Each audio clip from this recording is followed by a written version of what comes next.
থেকে চট্টগ্রামের মধ্যে 1 মাস বেড়াচ্ছে যে পুরা মানুষগুলো বন্যা ক্লান্ত না ক্ষতিগ্রস্ত হয়ে আছে। আমরা আলোর মধ্যে ফাউন্ডেশন পঞ্চগড়ের সর্বোচ্চ যে উলামায়ে কেরাম আছে, তরুণ উলামায়ে কেরামদের উদ্যোগে একটা আমাদের ফাউন্ডেশন নাম হলো আলোর মধ্যে ফাউন্ডেশন। আপনাদের আমি গত বুধবারে আসছিলাম, আপনাদের সালমান মহারাষ্ট্রে আসছিলাম। কিসে আসছিলাম বলেন?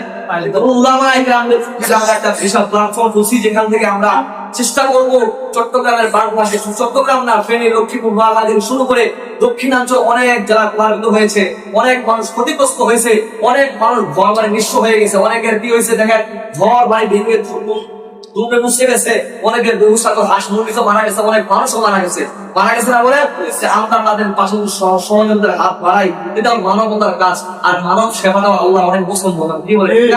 এই জন্য প্রতিটা মসজিদে আজকে পঞ্চগড়ের মধ্যে প্রতিটা মসজিদের মধ্যে তাদের জন্য সহযোগিতার জন্য মসজিদের ইমামদেরকে চিঠি দিচ্ছি আমরা। আর আমার মধ্যে চিঠির প্রয়োজন নাই, আমিও সদস্য সচিব আছি, আমি ওই ফাউন্ডেশনের মধ্যে, আমিও তো ওই আছে চিঠি নিয়ে আসি নাই। আপনাদের কাছে চাই যে আপনারা আলহামদুলিল্লাহ আজকে শুক্রবার ইন্টারনেট চট্টগ্রামের কিছু বল জানাই আমাদের ফাউন্ডেশন উলামায়ে কেরামরা চট্টগ্রামে জানেন ক্ষতিগ্রস্ত মানুষের পাশে দাঁড়াবে ইনশাআল্লাহ।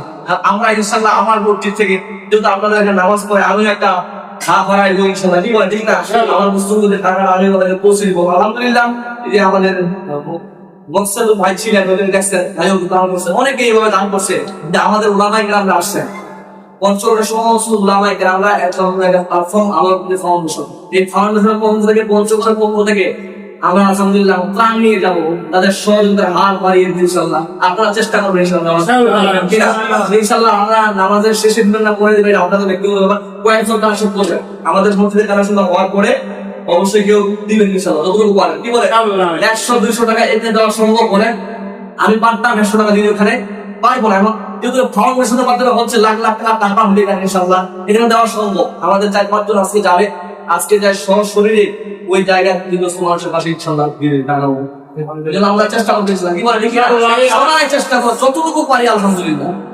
কি বলে যতটুকু পারি সহযোগিতার হাত বাড়াই দিব।